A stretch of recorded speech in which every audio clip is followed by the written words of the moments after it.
Hey everyone, Adam here, and today we are in part 4 or cuatro, and we are going to discuss the costs of living off grid. And in part 4, it's energy costs. Because energy, no matter what way you slice it, even free energy, has a cost of the materials required to harness it.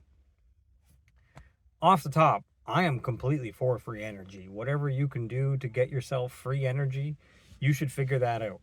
One example of free energy in the context of living off grid would be you have a flowing stream behind your property or on your property, and you dip in one of those turbines and use that in conjunction with an alternator. I've seen it done many times. It's how Niagara Falls harnesses electricity, and Tesla, the person, was famously awarded an award for doing that at Niagara Falls in Canada.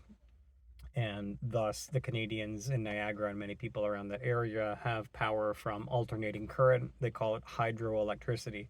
So, if you could miniaturize that or scale it down and have something in your backyard or on your off-grid property that does that, I feel like that would be a win for you, and that would be um, free electricity in that sense, as long as the water is flowing. The costs of setting that up might be relatively cheap. You might have to just get some gear and then some wires, and then I would charge a battery or two, grab something heavy duty. Usually the rule of thumb is the bigger the battery, the bigger the quote unquote tank of gas in the battery. But you would need something like a 12 volt battery, 400 amp hour, something along those lines of a rechargeable battery. I would stay away from lead acid and go with the absorbed glass mat or AGM technology. I have a bit of experience with batteries, not only in my current life as a retired off-grid enthusiast, but also in my previous many years as a certified technician. I had to deal with batteries for a really long time. What they don't tell you is when you're charging and discharging lead acid batteries, the slop that's inside of the cells produces hydrogen, which is obviously explosive and flammable. So it's something to keep in mind when you're mixing your lead acid batteries in your electric breaker rooms. So batteries generally used to be really expensive, but I find now everything is getting a lot more affordable. I could buy a 12 volt 400 amp hour battery or 200 amp hour battery for something like 300 or 400 euros. As far as solar panels go, if you want to talk solar panels, I could get them pretty cheap. Like I was looking yesterday, they're on sale, like 100 watt, 120 watt solar panels for 89 euros. I could buy, there was a 400 watt solar panel on sale. This is just like they're trying to get rid of what's left for 90 euros. So buying solar panels is only part of the energy costs of getting off grid. But I just wanted to say, if you didn't already know this, that the prices for solar panel technology have gone way down since we were kids, and it's more affordable now than ever if you're going to get off grid. So we could talk about solar for a little bit because it seems to be the easiest and the easiest go-to for people trying to live off grid, or for people trying to harness electricity from the arc reactor in the sky. There's a giant arc reactor in the sky, if you didn't know, and it can give you enough power to power an entire mall, your entire house. You can charge your electric vehicle with this arc reactor in the sky. But the downsides of the arc reactor in the sky, one of the main ones is that sometimes the sun sets, and then every day you have this period of darkness for a while. So if you're not storing that energy somehow, then you wind up with no electricity for the entire nighttime hours. In a case where you're just going to sleep at night, that may not bother you, but if you have sensitive electronics or health and safety gear that you're running, or like ventilators or something that are important for you to be running during the night, or air conditioning and heating, then that is not going to work for you. So you're going to need to store some electricity throughout the nighttime hours to power things. So my advice in that context would be to have a backup or a power storage for your solar panels. And I would say to get batteries to store that electricity in throughout the night. Not all batteries are created equal. However, again, battery technology seems to be improving very fast and the prices seem to be dropping. I would encourage you, if you're considering to get off grid, to just look at the prices and check them again in a few months. Check different websites. You'll find that these prices go down, and a lot of markets are competitive nowadays in the off grid field. There's so many different little like boxes that you can get that you're portable. You could start even by just, like, say you're on grid right now, and you just want to practice what I'm saying. Like, just go get one of those 1000 watt off grid or 1 kilowatt off grid little units that you can charge. We call ours the backyard outdoor battery, or the backup outdoor battery, or the Bob. It's an EcoFlow River 2 500 watt unit that I have, just that I bought to try. But they have ones with 700 watts or 1 kilowatt or 1000 watts. They have 2000 watt ones. When you get into the more than 2000 or 3000 watts, you're looking at something a little bit bigger. That's like a couple beer coolers that you would carry around. Again, not out of the question, depending on your budget. These things will start at anywhere around 200 or 300 euros and go up in price from there. If you're in America, then you're looking at maybe $300 or $400 to try these things out. But if you're on grid, I would say, there's no harm. Buy one of these reputable, like, what do they call them? Bluetti, there's one. There's EcoFlow. A lot of this stuff is going to be made in China. I don't want to get your hopes up. But nevertheless, I have an EcoFlow River 2. I'm using it now. So as far as off-grid costs, one of these might be 300 or 400 euros in my case, or maybe $500 or $600 Canadian dollars. It would be like 1,000 Canadian dollars, or 700 US dollars, the thing I have. And I have that plus a 2000 watt inverter that you need to switch the DC current to AC current, or a rectifier. So you'll need some gadgets, basically, unfortunately, unless you want to go completely self-sustained in one of those Bluetti off-grid units. A little bit of a jump cut there. We're dealing with picking up our kids and whatnot. But so that might be enough for you to get off-grid and like dabble your foot in and get an idea of what being off-grid is all about. And when you get into this habit of like charging and discharging your off-grid unit, you'll start to see what works and what doesn't, what your energy costs are and what they aren't, what takes a lot of energy and what doesn't. You'll realize right away what is efficient and what is inefficient. For example, plug in a hairdryer and just, if you have a digital output, you can watch, oh man, this thing is taking like 1,000 watts and discharging my battery real quick.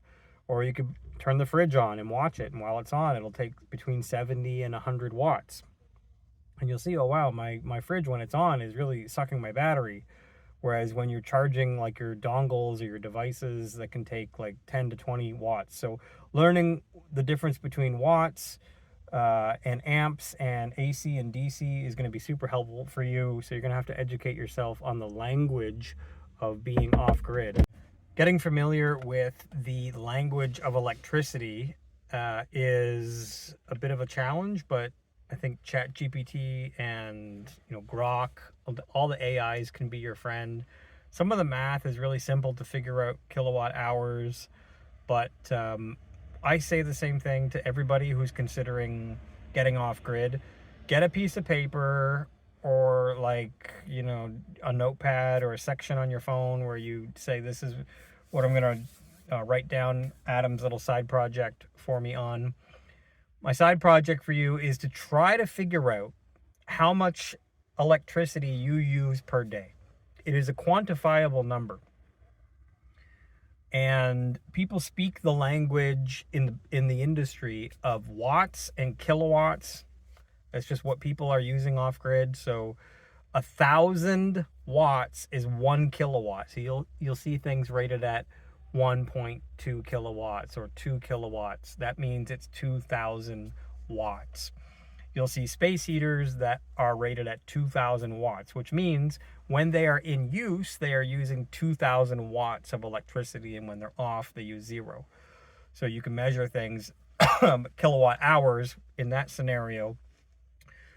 2,000 watts or 2 kilowatts, if you run it by 1 hour, would be 2 kilowatt hours. Sounds right. Or that item would take you 2 kilowatt. You would need 2 kilowatt hours of supply for that. So space heaters are a bit of a killer for electricity. Anything that is like a high amp draw item. So to go back to the calculation there, it's watts times time. Watts times the time that you're using it equals kilowatt hours used. You follow me?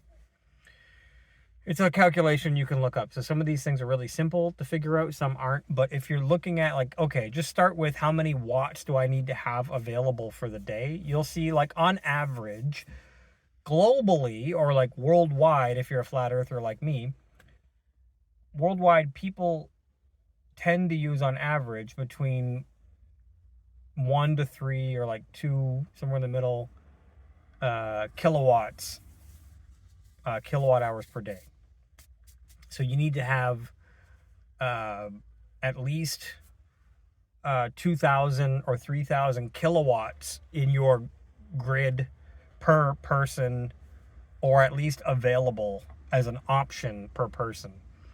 So in one 24-hour cycle, you need to figure, if you're a single guy, you should probably have at least 4,000, say, just to be safe, 4,000. I always like to say double it. So if you've done your calculations and you're like, oh, my fridge plus my space heater plus my this plus my that, you get to the final end of it and you're like 2,000. My advice is to you as a bro is to double it, because things are going to happen. For example, the sun doesn't shine all the time. You're going to be in nighttime. You're going to be during the rainy season. You're going to be like, where's the sun? And also, that leads us to the next point of having a backup. And one thing that I've taught over the years on my X profile, on my YouTube channels, is for the guys who follow me, for the guys who are like intelligent, more like independent-minded and able-bodied, I've always taught people to have a backup for the backup. So don't just have a backup, but have a backup for the backup. So to that end, you'll need a generator if you're planning to live off grid. I know that you're probably thinking, oh, Adam, I'm going to have solar, I'm going to have batteries. Isn't that enough? It's not going to be enough, because things might go wrong. So I have a 3,000 watt generator that when I turn it on, the maximum output is 3,000 watts. I may not use that, but that's something just to keep in mind. Always have a backup for the backup. Backup. On the topic of generators, I have a backup generator or a parts generator for my generator that I'm using right now, and that's always good to keep a backup for parts. So as far as energy costs go, depending on where you're at in the world, fuel is going to cost something different. We're at something like $1.80 in euros per liter here. So filling up the Volkswagen Polo I'm sitting in cost 76 euros the other day, which is kind of costly. But no matter where you are, if you're running a gas generator, then you're going to incur costs. So I would say on average, I'm kind of blending my gas costs right now, but we're probably about maybe 150 euros a month in fuel, I would say. That's a rough estimate. And while we're on the topic of fuel, we could talk about propane. I think that if you have the ability to use propane to heat your water, I think having an instant hot water tank that only requires a battery for the initial spark to light the pilot is probably a great idea. So you have there's so many different instant hot water tanks that you've seen me service over the years if you follow my X account, or if you follow me on YouTube, the one that I'm using is the one that I discovered in our restaurants in Canada that works really good and is kind of easy to maintain, is Renee, or Rinnai, Renai. But I bought an instant hot water tank here, which cost, I think it was 200 or 300 euros installed. And then the propane that I use comes in, you can get them in 20 liter tanks, or 70 pounders, whatever, depends on what you personally want to be able to carry. Just propane is propane. It comes in all different types of canisters and carrying cases. But each tank that I'm using lasts me like 3 months. It's an absurdly long time. And then it costs maybe between 20 and 30 euros to fill the tank up. So I have one on the go and one as a backup. So if you're counting all in my fuel costs there, as far as energy goes, for fuel, you're looking at maybe around 200 euros a month in fuel I'm spending to live off grid. Not everybody can handle 200 euros a month to live off grid in energy costs. As far as buying the solar panels, getting everything set up, there's going to be like an initial cost for sure. Like I was saying previously, though, like depending on where you go, where you buy it, a lot of this stuff is competitively priced right now. I'd say realistically, getting off grid is probably doable for less than 5,000 US dollars. I would say it's completely doable for around 6 or 7,000 Canadian dollars to get off grid, like to get a startup system. Which would include a generator, maybe 2 generators, the solar panels, the batteries, and one of those portable EcoFlow Pro or Bluetti devices I've been talking about. So if you're following, like the solar panels would be the main charge that you have for the day, then the batteries are your backup for the night, then you have a backup for that, and then you have a backup for that, which is the generator. And I think with this multi-layered approach to being off grid, if something goes wrong, which 9 times out of 10 you will find something will go wrong, you'll always have some type of redundancy or alternative source for power. People talk about wind, and we can talk about wind power or getting off of the grid and using wind. The problem here in Portugal is that there is really no wind. There are some wind farms. I feel like with wind mills, I mean, they're only going to be useful if they are if it's windy, and then when it's windy you have to charge a battery. So maybe where you are, or where you're thinking about getting off grid, is a really windy place. So you would know or want to look into what type of output, when it's windy, in watts, this windmill is going to get. Is it going to be an eyesore? Is anything of it recyclable? Who is going to maintain it?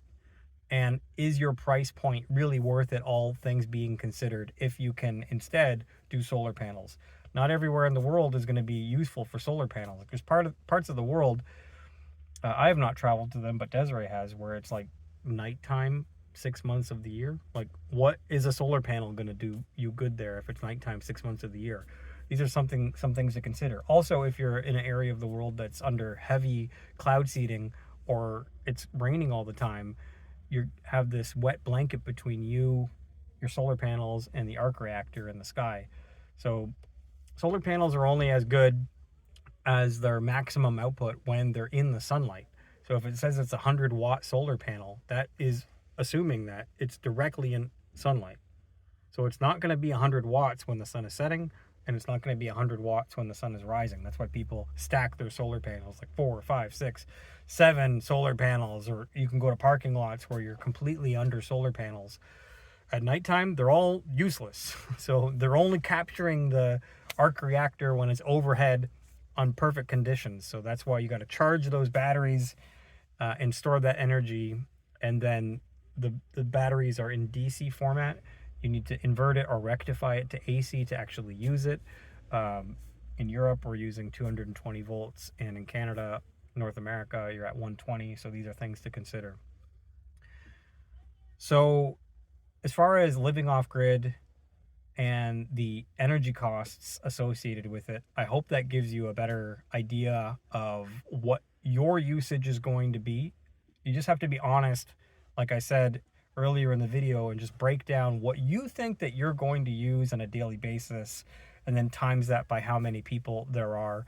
My opinion is that you should double that when you're done. So if you come to a figure of like, yeah, I'm probably going to use like 4 kilowatt hours a day, or if I'm going to use 4,000 watts a day. If you get to that figure where I need 4,000 watts, my opinion is you should double that, and then prepare enough energy in your off-grid system that you have double your requirements that you wrote down, and that can be your starting point. And now figure out, okay, solar panels, I need to do this, I need to get the batteries to store the energy, and then I need to buy a generator in case all else fails, and I can just pull the ripcord and plug some things in, or get a charger for my batteries that I can plug into the generator and charge my batteries manually. Some guys go with super complicated switching control boxes and panels. Another thing I can recommend to you real quick is that you keep that outside of your living area. If you have somewhere with batteries, or you have somewhere with fuses and whatnot, that's your like power room. Least of all, because it's going to be noisy if you're running generators in it or around it, I would recommend to keep it kind of removed from your living space.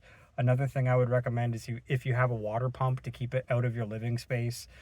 So this is kind of different for you maybe, but it depends on how you're situating. Are you going to build something off grid? Are you pulling something to an existing thing, to an existing property? But these are things to consider, is that the pumps and the generators are noisy. They pollute, obviously, the air, the environment. Nobody wants to breathe that. And if you're storing gas, you got to think of, where are you putting your gas? Where are you putting these batteries, the things that could cause explosions or fires? Where are all these fire hazards? Some people erroneously will put them in the living space, and I just think that's a big mistake. And that's one thing that we've learned is, I wouldn't do that again. I would make a spot outside, and we might even do that in the future or in our next iteration that we get. But these are all things that we've been learning on the go as well. So as far as overall the energy costs go, you might have some initial setup fees, and then you have to decide, is that better than a yearly or a monthly bill for your energy? Like, I've owned a home, I was paying, gas every month, I was paying electricity every month, and then water charges a few times a year. So you have to do your own research and say, like, is this really worth it? Because living off grid, all things considered, will still have some costs, especially initial costs to get set up. I'd like to say that once you get set up with your solar grid, your batteries, and your generators, that those are your costs. So maybe, again, under 6,000 or 7,000 Canadian dollars, or 6,000 US dollars, or a few thousand euros. I'd like to say that's the end of it. But realistically, things could still go wrong. Your generator might break. You may find that you need more batteries or more solar panels, so that could happen. But I think in the end, because you can keep all that stuff as an asset for yourself, I think that you'll agree that it's better to be independent and off the grid than it is to consistently pay some third-party company and be completely beholden to them. For example, in Niagara, being completely beholden to some energy company, I had brownouts. We had the grid get shut off, and at the time, we never had a backup battery, something that we could just easily plug in and have power. We never had a generator easily that we could just plug in, and it was because people just relied on the grid. But you still have battery outages, and when those things would happen, you'd be like, oh man, one day I should get off the grid. So what I'm saying is, in those scenarios where we had brownouts or blackouts, we would really have benefited from being off the grid or more independent like we are now. And right now, for example, if Faro has a blackout, if Lisbon has a blackout, we would not even know. On our farm, when there's a blackout, it's like the generator has stopped working, there's no sun, and our backup battery is dead, and our cars are out of gas. Like, so many things would have to go wrong to be out of electricity on our farm. But that's why I'm saying have a backup for the backup. So I think I've covered a bunch of different energy costs here. Propane is a great way to heat things. It's affordable. You know, you're gonna have to think about how you're gonna heat this place that you're thinking about living in if it gets cold. A lot of people do these wood stove ideas. Just keep in mind that wood stoves take oxygen, so you don't want to like suffocate yourself in the middle of the night while you're sleeping, and you also don't want to cause a fire hazard. So if you have propane and you have, you know, a wood stove, we have some friends who did something like this, and I warned them the same thing. Like, don't blow yourselves up in the middle of the night. If you have gas, we turn our gas off manually at night, so these are just things that you want to consider. If you're heating with something like propane or wood stove, I think that's the way to go. I think if you are cooling in the summer, if it's really hot and you need air conditioning, you have to keep in mind this is going to cost something on as far as your energy draw goes, and you need to be prepared for that when you're doing your initial calculations of, am I going to be heating and cooling with electricity, or am I going to be doing that some other way? So this is something to keep in mind when you're doing that initial calculation and breaking down per family member how much on average you think your family uses. Then double it, and then that is your basic requirement that you need to fill for when you're shopping for solar panels and getting your like list of things ready to go. And I hope that has helped you. If you want to come and see us in person, you can come to Love Farm Stay in the Algarve. Look me up. You can talk more about these type of things in person with me and ask all your questions. I think I pretty much covered everything though.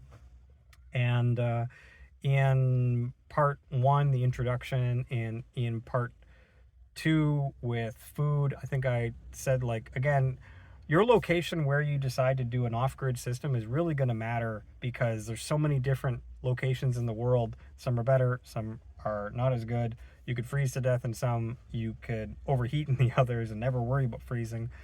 But it's always a good idea to just keep in mind your off-grid scenario and try to find the best thing that you can for your intended outcomes. Take care, everybody. Thank you for watching. I think that concludes my series about the cost of living off-grid. I might do one more part for like the odds and ends, like the cost of off-grid living, part 5, the odds and ends. So stay tuned for that. Take care, everybody. Bye-bye. Are you tired of reincarnating? Me too. Now show the world that you don't want to reincarnate with this Do Not Reincarnate t-shirt. I'm off the grid.